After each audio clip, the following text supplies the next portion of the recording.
Continuing our ownership discussion, I want to talk about specially made or commissioned works. Even works made by non-employees may qualify as works made for hire versus our independent contractor. Our independent contractor retains copyright if they meet that test. They meet the ability to have a copyright in the work if they're hired as an independent contractor. However, a work will be deemed a made for hire when we're talking about specially made or commissioned works if three things are present. The work is specially ordered or commissioned, and the work falls into one of 9 specific categories. Those categories are, well, right up on my slide, but I'm going to say them anyway. Contribution to a collective work, like a periodical, anthology, encyclopedia, part of a motion picture or other audio-visual work. Let's say they were a camera person filming part of a documentary. They were hired to do that. A translation, taking an English novel and having it translated into Spanish. Supplementary work, compilation, instructional text, a test, answer material for a test, or an atlas. And we have 3 ands. All 3 of these things have to be there. And the parties sign an agreement designating it will be a work made for hire. Otherwise, it's an independent contractor. So you actually need all 3 of those components. So, for example, if a publisher commissions a scholar to make a translation of a book, the parties can effectively agree that the translation will be a work made for hire. The publisher will therefore be the author and the owner of the copyright. Of course, the parties can always agree to transfer ownership. They can always make that agreement. So parties could simply agree that in that instance that the publisher owns the work. Yeah, I'll do it, and I agree that you own the work. That's what happened with Mike Tyson's tattoo. That was a discussion they had with the tattoo artist, and Mike Tyson got it tattooed to his face, but the tattoo artist maintained the right as an independent contractor to the tattoo, but they actually worked that out as an agreement. Also, if a work doesn't fit under one of those designations, the parties can still agree otherwise, right? Parties can agree that the hiring party owns the copyright. So you might be thinking, then why have this rule that the parties have to agree under this rule? You're actually going to see a little bit down the road, you will see when it comes to transferring rights and duration of copyright, why this is here. There's different durations and rights that exist dependent on ownership designation. I'm not going to go into it right now, but I'm going to just drop it right here because we are going to circle back around for specially made or commissioned works. And this, rule is here. These 3 things must be here, including the parties' agreement. All right. Where contract doesn't address copyright. A business hires a software consultant to write software to handle accounting and inventory tracking. It happens all the time. The contract between the parties does not address the issue of who owns the software. So the consultant finishes the job, installs the software, and takes the agreed upon fee. Is that good? Is the consultant an employee?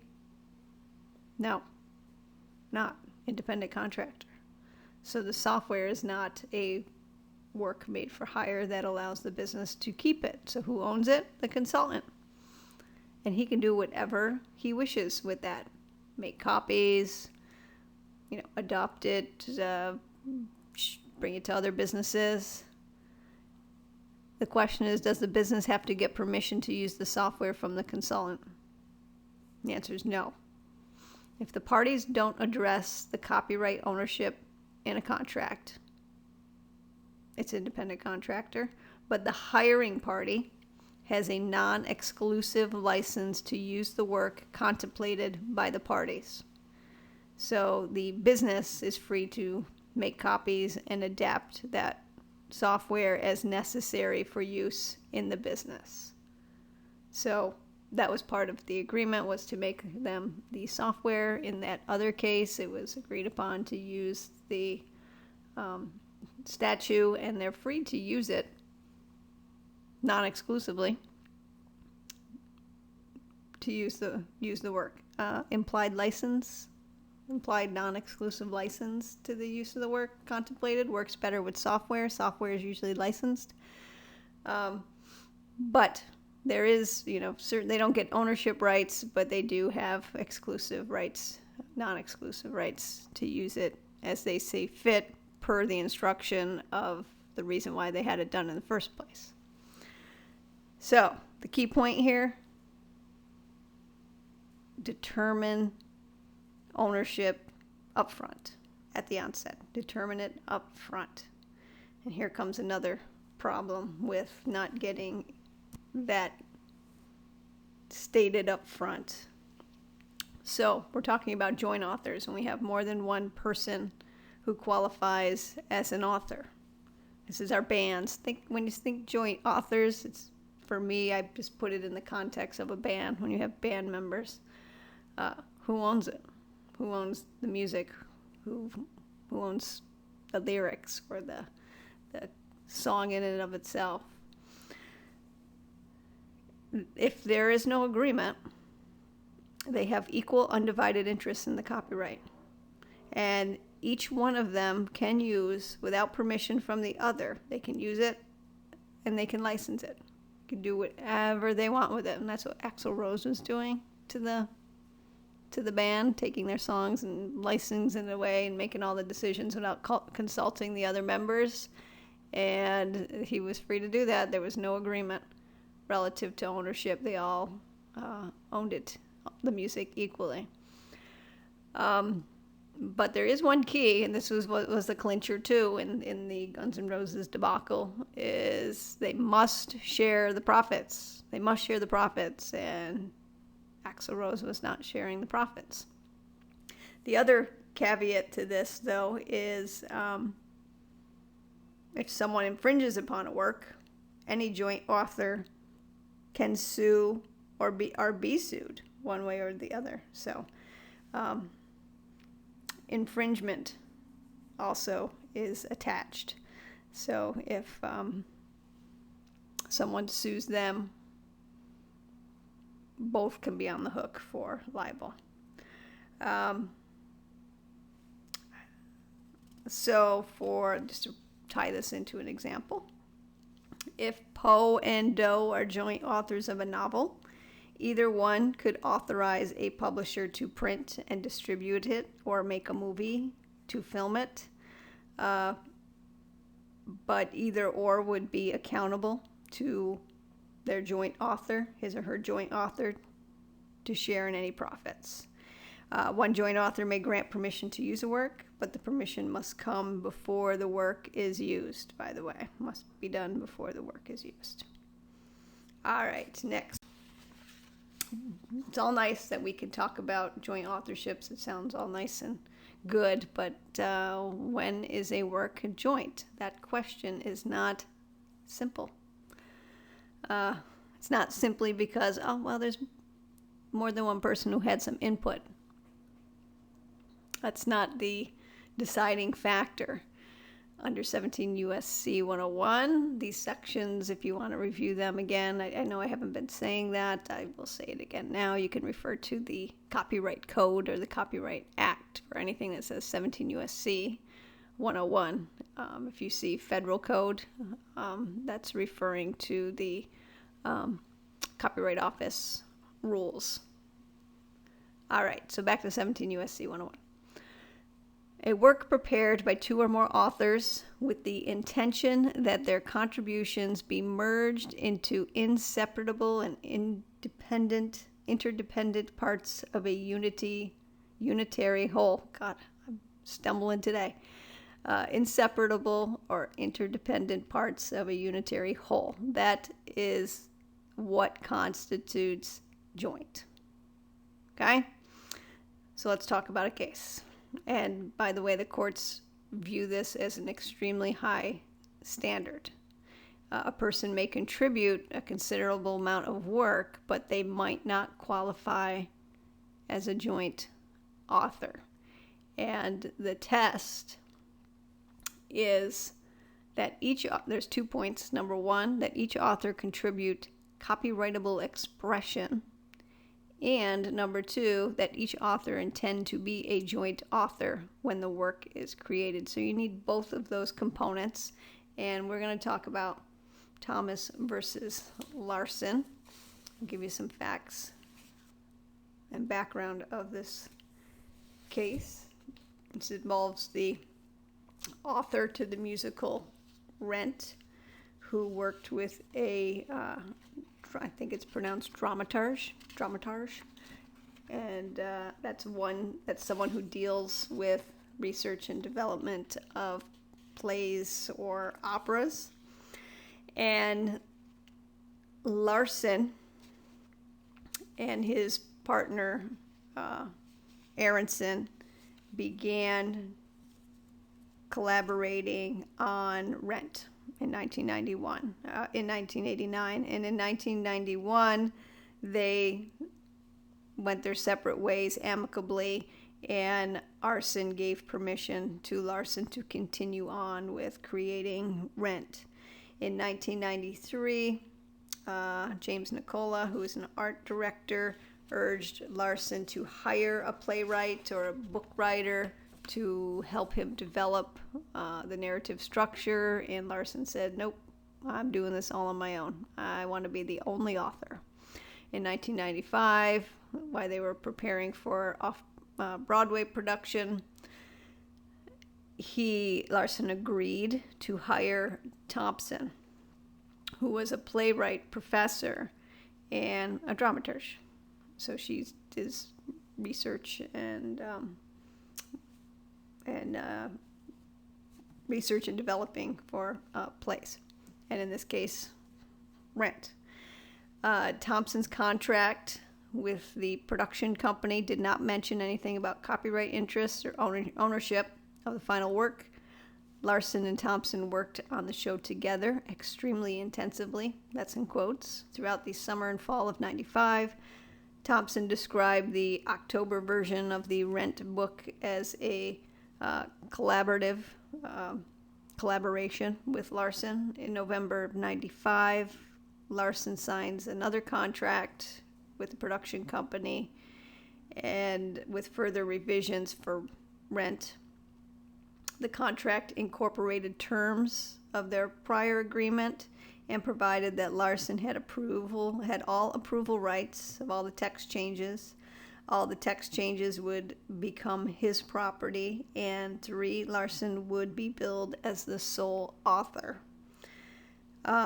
Larson dies suddenly after the dress rehearsal, January 24th, 96. Rent opens February 13th, 1996, off-Broadway, but it has rave reviews, and it moves to on-Broadway in April of '96, and if you are familiar with Rent, became a phenomenal success. And now Thompson then seeks percentages of the show's royalties from Larson's estate. They try and negotiate, but doesn't work out. So Thompson sues, requesting that she be declared the co-author of Rent. So we are in a New York court. We are in the New York Court of Appeals, the highest federal New York Court of Appeals, Second Circuit, if you remember back from our court's discussion. That's where we are with this case.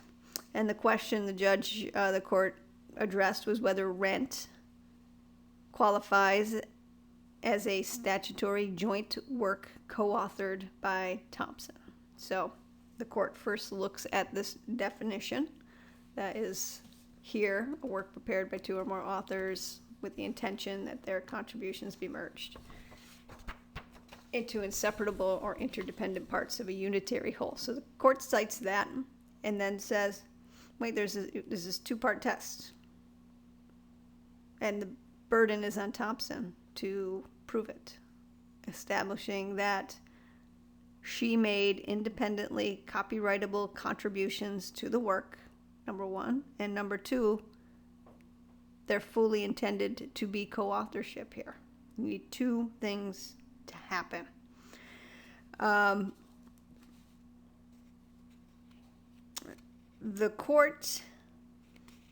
lower court, because this is on an appeal, the lower court didn't really address the issue of copyrightable nature in any sort of detail or what the contribution was. It just made a blanket statement that said that she made at least some non-de minimis copyrightable contribution.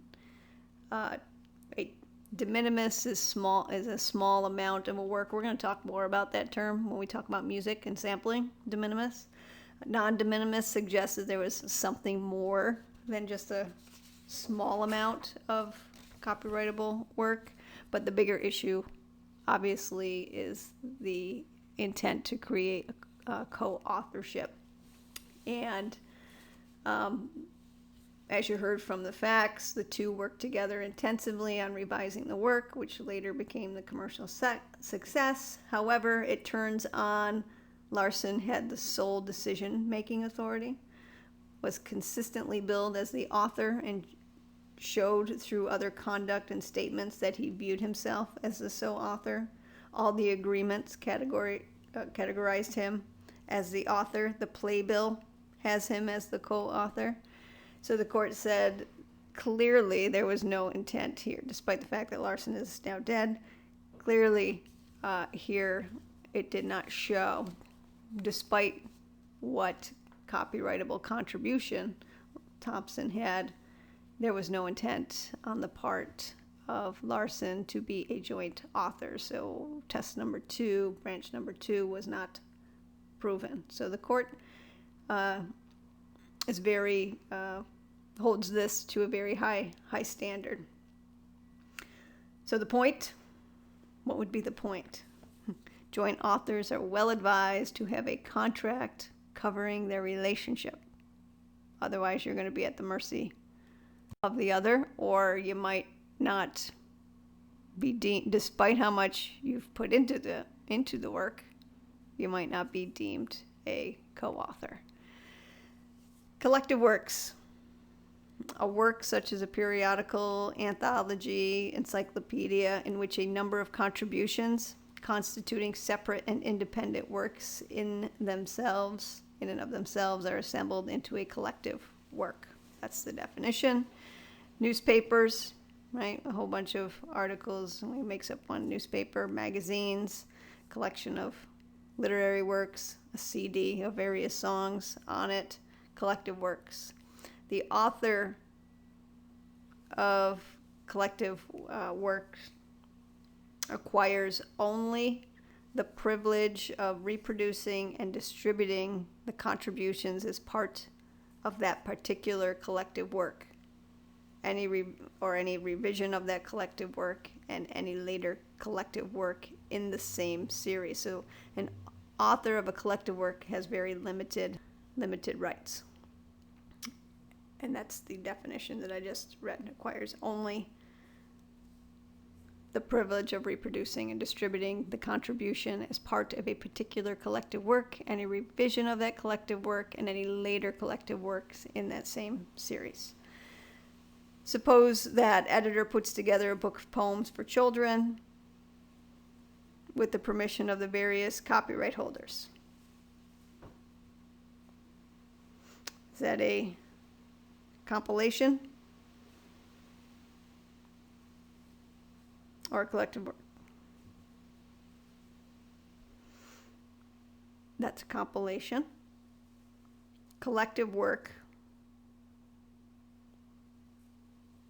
The author of a collective work is, the defined definition of a collective work is a work such as a periodical issue, anthology, or encyclopedia in which a number of contributions are made thereto of it. They're constituting separate and independent works. So the editor puts together a book of children poems with the permission of various copyright holders. We have something called a compilation. Two different things, and it's when I work through the next example, it'll come together. Hopefully, come together. So parties could arrange ownership interests between them, right? The editor could acquire all the copyrights or acquire exclusive rights to publish all the poems. If they do not specify, then each individual retains a copyright in his or her poem, while editor has the copyright in the collective work, compilation work. And the only limited rights they have is to reproduce and distribute. Make sense? Maybe I will talk about this Times Union case and we'll circle back around with another example. Actually, I want to repeat that because I don't think it was clear enough. So I want to work through that one again. When you have the collective work, the owner of the collective work has this one small right. They can reproduce and they can distribute only as part of the collective work in itself. It can't take it out of the collective self. Now I'm going to talk about New York Times versus Tanzini to put this rule to play. So various freelance authors wrote articles for various print publishers. This is New York Times versus Tanzini. The publishers treated the authors as independent contractors under contract, right? So those journalists own their stories. The publishers each then license rights to copy and sell articles to LexisNexis, which is an owner and operator of a computerized database containing articles in text-only format. So rather than these appearing in the newspapers, like New York Times, these articles, New York Times gave LexisNexis the license to put these articles in text format. Nexis does not reproduce the printing publications formatting. The authors filed suit alleging that their copyrights were infringed when the print publishers placed their articles in the electronic publishers database, such as Lexis. And this wasn't the only database they did it in. And in response, the print and the electronic publishers raised this claim of collective copyrights. This is a collective work. I mean, it's part of our newspaper, and we're letting LexisNexis use the newspaper as a whole. And this went all the way up to the Supreme Court. The question for the Supreme Court was, do print and electronic publishers violate copyrights of these freelance authors when they include the freelancers' already published articles in computer databases without the author's permission? And the answer was yes, they do. The publishers are not sheltered by this rule. And they conclude that because the databases reproduce and distribute articles standing alone by themselves, not in context, not as part of a particular collective work to which the author contributed, or as any part of revision of that collective work, or any later work, it's just standing alone. Both the print publishers and the electronic publishers have infringed on the copyrights of the freelance authors. So, they cannot take it out of context. Got to ask how the work is presented and perceived by the user when we're looking at this looking at a collective work. And when we're really looking at this online, this is really where it takes it out of its collective form, so to speak. So how's the work presented? Online databases obviously present articles to use clear and context provided either by original periodical editions or by revisions of those editions. But when you search those databases, there's like thousands and thousands of files of articles, and when you just get each one on their own. You might say in the tagline from the New York Times, but you don't get it as its whole presentation. The online database did not do a whole revision of the newspaper. It's presented quite differently. And because of that, it was no longer a part of its collective work.